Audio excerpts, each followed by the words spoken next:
when I first applied to the KAIX Distinguished Lecture Series for application to have Dongbin, they asked me to give a talk as well. So that's why I'm giving a short talk. Somehow I realized that Dongbin is giving a talk related to the data-driven dynamical system, so that I chose the topic that seems close to what he recently have done, but slightly in a different context. So let me give some of the introductions that Dongbin skipped part. So as you can see, the machine learning has been very successful in many diverse applications. And here I collected some of my favorite examples, starting from AlphaGo, AlphaFold, from Google DeepMind, and even AI composes classical music. If you haven't listened to, here I prepared one. I'm not sure whether you can hear it.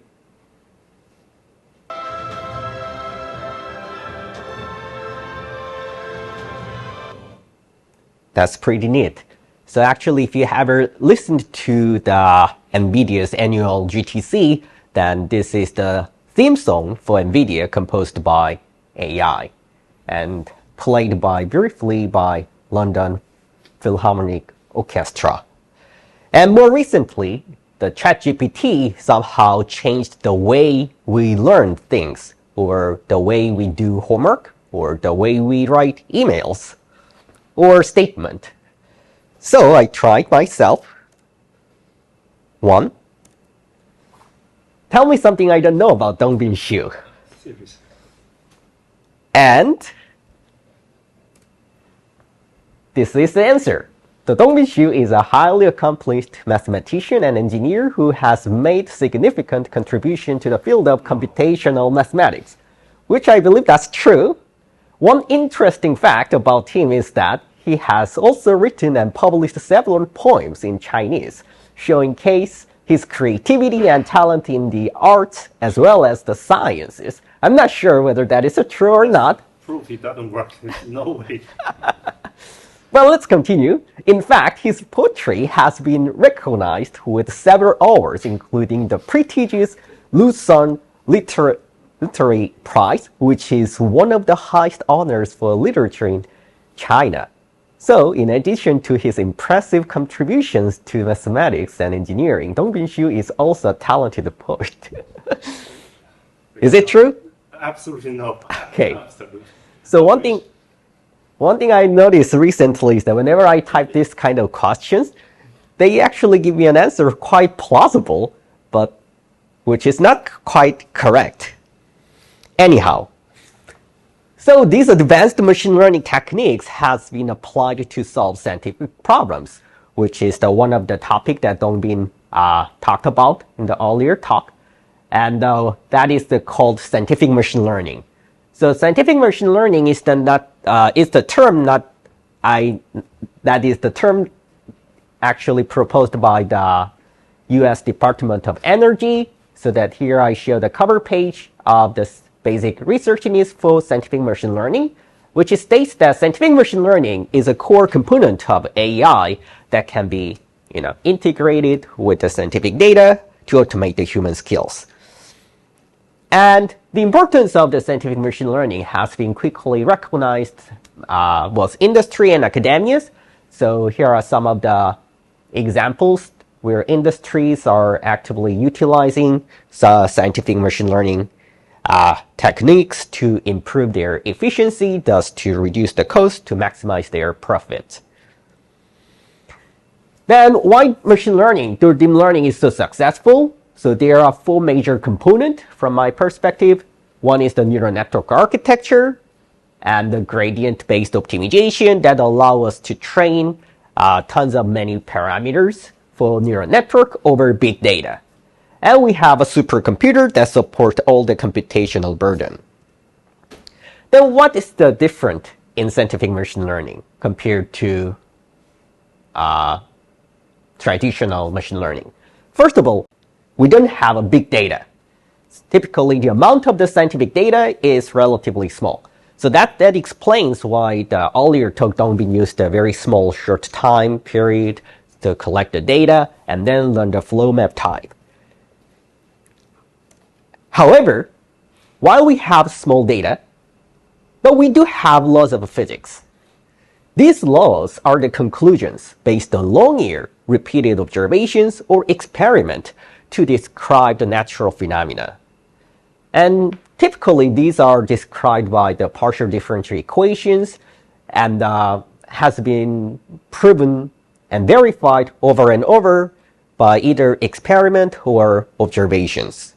So one of the core goals in scientific machine learning is to incorporate and balance out between the scientific data and the laws of physics so that we can facilitate predictive prediction through deep learning approach. So today we're going to talk about the one challenge here. Then how do we embed these laws of physics into neural network? So that drew a huge challenge and drew many interests from the different communities. For example, funding agency DARPA and National Lab PNNL and workshops and conferences are held in this topic. Also academic institution Allen Tring and also Microsoft Research, and they are actively looking for AI for science. Then natural question is then why we want to embed physics into neural network. So to illustrate this point, let me play this video. So left is the ground truth and the right is the prediction. So I'll play this video. I hope you figure it out or notice something is not quite right on the prediction side.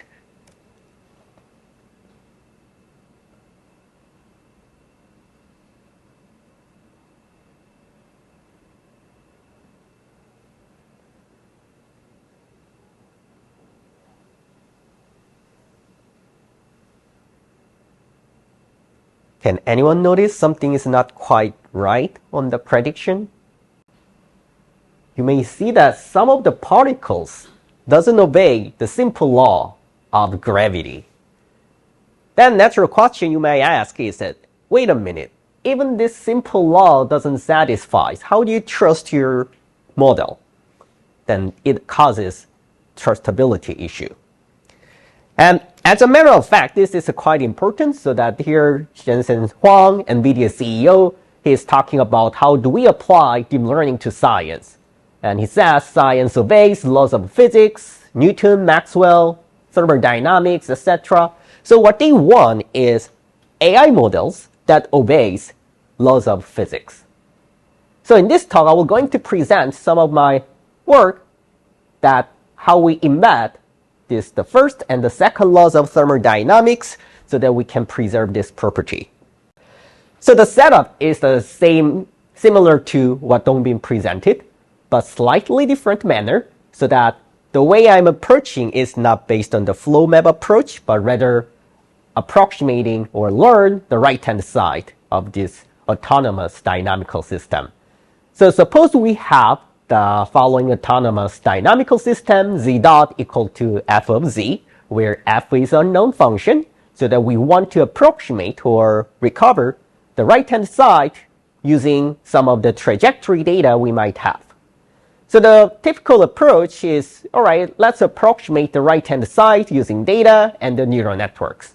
So that right-hand side being modeled as a neural network. Here, theta represents the neural network parameters. So typically, how we do that is, for given theta, we generate trajectories from this artificial dynamical system, z dot equals to neural network. Then from that model, we can generate the trajectory. Then we have two different trajectories so that we measure the discrepancy in a natural way and minimizing it. And the minimizer would be our model for right-hand side. And this is called pure data-driven approach. Then question is then how to incorporate physics in this context. So what I'm going to show you is I will going to change and present how we change the right-hand side that incorporate the physics, which is the first and the second laws of thermodynamics. And in this context, I found that there is a so-called generic formalism developed by Gramella and Oettinger back in 1997, which is the textbook, that described the right-hand side should be modeled by four functions. That involves L, E, M, S. And here, E and S are scalar values functions, and each of them are known as energy and entropy, and L and M are matrix valued functions called Poisson and the friction matrices. But one of the most important constraints that four functions should satisfy are those four conditions. And those four conditions actually guarantees us to satisfy the first and the second laws of thermodynamics, which is the energy conservation and entropy always increases. So our goal is to model neural network model that satisfies all four properties, but a little bit more. So that's our goal. So design four neural network architectures that satisfy the four conditions, 1, 2, 3, 4, and that's the minimum condition. But second goal is to our model remain expressive. So let me explain what do I mean by expressivity. And the third one is the being flexibility, because in some cases you may know L or you may know E, etc. Then we want some flexibility so that you can incorporate available physics right away. So at the end of the day, what we are modeling is the right-hand side being modeled as the follows, and that's what it is. And we call it as a GFIN, so generic formalism informed neural network. And let me go over some of the details. So first of all, flexibility, as I said, if E is known, we can simply replace E and N as just E, what's known, or L is known, we can simply replace what's out there, what's known already. And expressivity is given, I will go through this, is quite a simple example. Suppose L is all 0 but the 2 entries. And if you were model S as just a function of Z3, then the gradient is all 0 but the third component. Then you can see that this condition is automatically satisfied.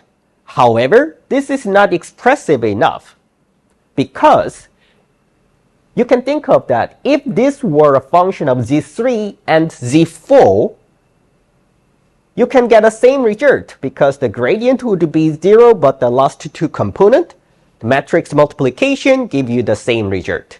So we don't want this case, so that we have to have expressivity in this context. So let me be precise in that part. So that's our goal. And actually, designing neural networks, full neural networks, satisfying all 3 conditions, not that simple, so that we divide the cases. So first of all, we assume that L and M are known to us. Then the remaining goal is to design E and S, satisfying the 4 conditions, remain expressive. Since if you look at the 4 conditions, actually third and the fourth condition doesn't involve E and S, so that we can just think about just the first 2 conditions. And our design are based on 2 observations. The first observation is the kernel observation. If you look at this degeneracy condition, L times gradient being 0, can be viewed as the gradient of S belongs to the kernel of L. That's a simple linear algebra. And the second observation is that the following. Suppose we have some projection operator P from D to D, and F is the neural network from D to R. Then the gradient of F composed the P, which is the projection, belongs to the row space of Jacobian of the projection. So basically, we are going to combining these 2 observations to guarantee the expressivity.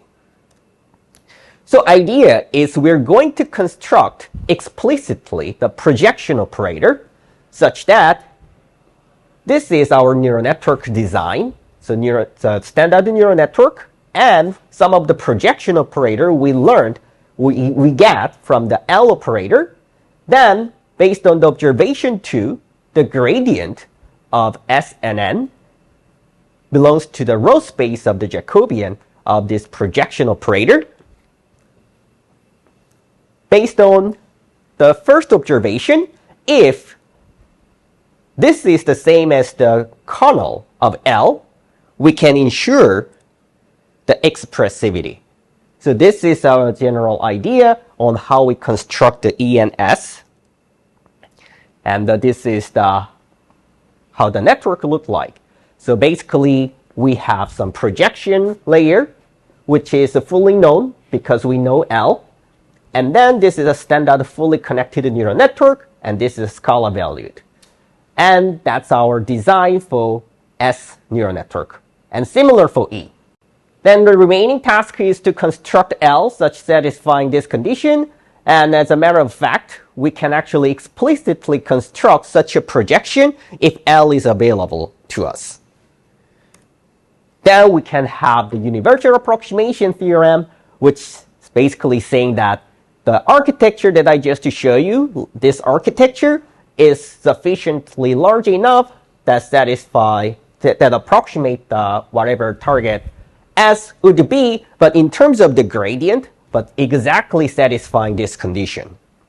So that's the universality is guaranteed. And the second case, we do this some similar way, but slightly different. So now we assume that S and E are known. Then remaining goal is to construct matrix-valued functions that satisfy full conditions and expressivity. But this one is rather easy to be done because we have some structure. Because if you see the third and the fourth condition, we have skew symmetric and symmetric matrix property. Then from the linear algebra, we know the spectral decomposition of such a matrix exists. So that we borrow the ideas from there so that we are going to construct L and M in the following way, so that we're going to have some basis type network and some skew symmetric and symmetric type matrix to mimic the spectral decomposition. And one key part is that both cases, and the first two conditions requires that the basis times some gradient S or basis times gradient E has to be 0. So one key part for us is to design some basis-like function exactly satisfy this, and the rest is actually the easy problem because we can model symmetric matrix and skew symmetric, then all comes to the difficulty is to construct right basis satisfying these two conditions. And as a matter of fact, this can be done quite easily from this following simple lemma. So this is a quite simple lemma, but plays the most important role in this work. So suppose S1 through Sn be skew symmetric matrices, and G is any differentiable function. And we are going to construct a Q matrix in the following way. So first row is the S1 times the gradient of G, and then we just take a transpose. And the same thing for the other rows. Then it is quite easy to see that if you just multiply the gradient of G on the top of the Q matrix, then this is 0 because of the skew symmetric property of S1 through Sn. And this automatically ensures us to satisfy the two conditions that I mentioned earlier, so that the proposed architecture for S and E becomes the following. Then this is the architecture, so that this is the eigenvalue part being modeled as a neural network, and the basis part is coming from the skew symmetric matrices. And then this is our final outcome. So basically, we follow closely to the spectral decomposition of the matrix, and this is the architecture. And naturally, the universal approximation can be proved in the following way. And lastly, when everything is unknown, we can simply employ the neural network for S and E and follow the previous case to construct L and M. And as a result, this is our model. Then this model naturally follows the desirable properties, satisfy the full conditions automatically, remains expressive, and also being flexible. So at the end of the day, what we did is we changed the right-hand side to GFIN that I just showed you. Okay?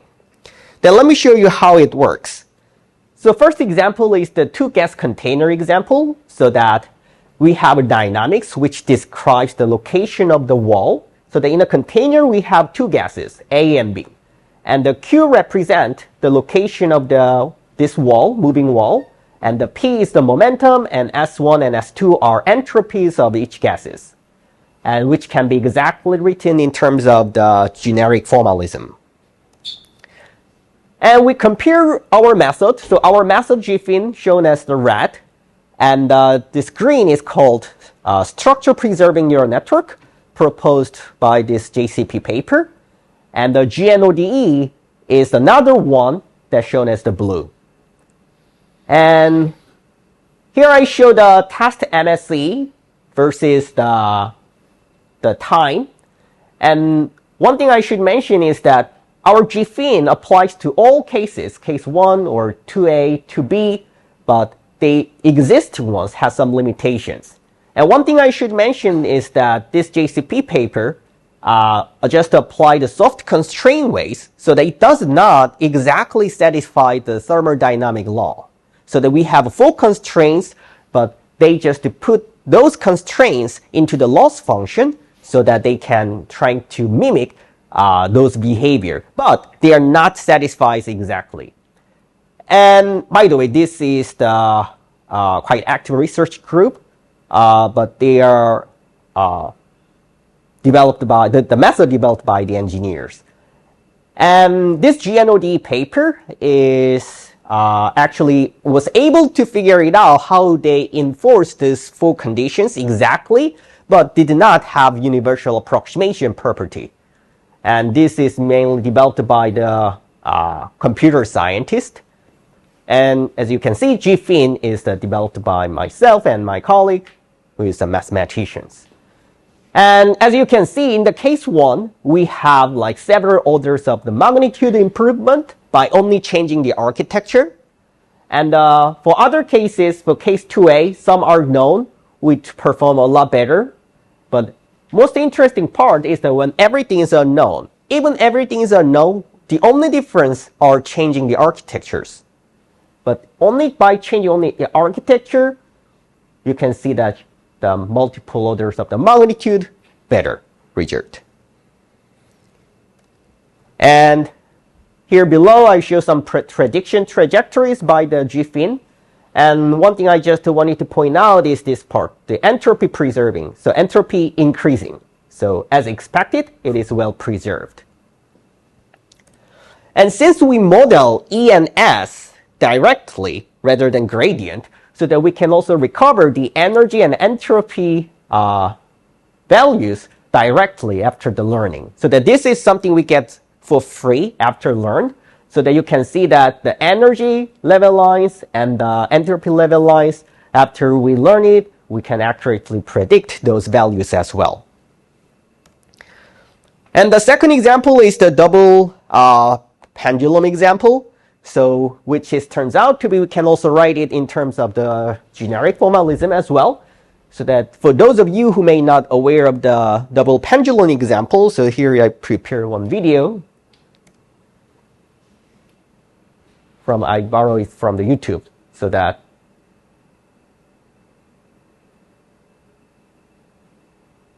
you can see that this is quite complex dynamics, which turns out to be a chaotic behavior. And turns out that this can be also written in terms of the thermodynamics. And in this example, you can see that GFIN, again, outperforms And in this case, we only train from time 0 to 40 with the time difference 0.1, which is quite coarse.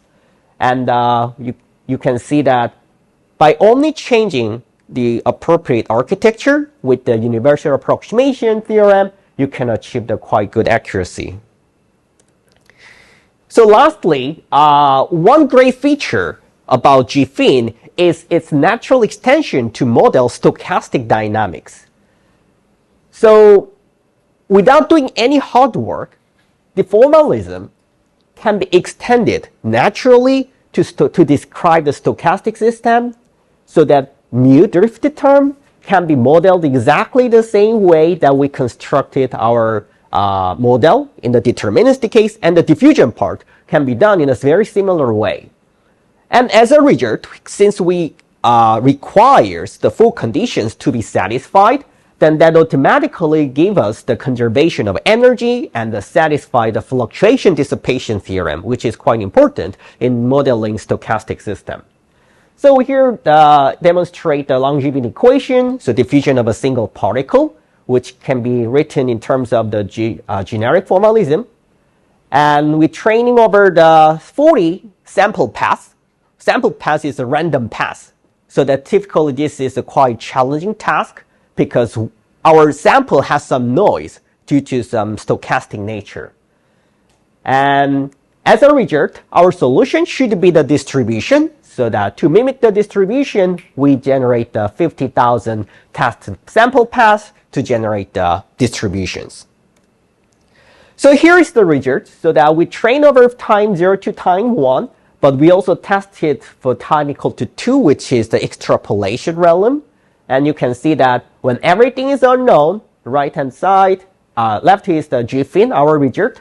Right is the so-called SDNet from the Johns Hopkins group. And you can see that GFIN actually quite do a good job estimating the probability distributions up to probably time 0.5. We're starting from time 1. It captures some of the large peak, but accuracy decreases, but we don't really do a good job on the extrapolation, which is expected. But on the other hand, you can see that what's out there for the state of the art does not even close to what we can get for GFIN.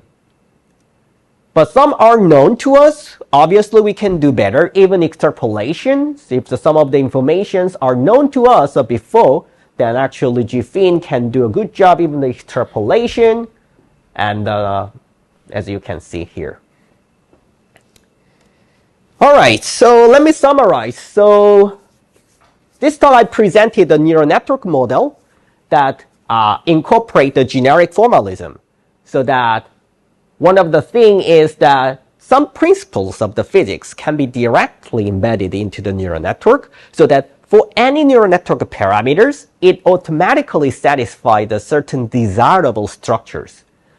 And the universal approximation theorem is guaranteed, so that you can see that with having the universal approximation property versus not actually give a huge difference. And also one of the great features of this generic formalism is applicability to stochastic system without doing any further work. And this is the reference, and thanks for paying attention.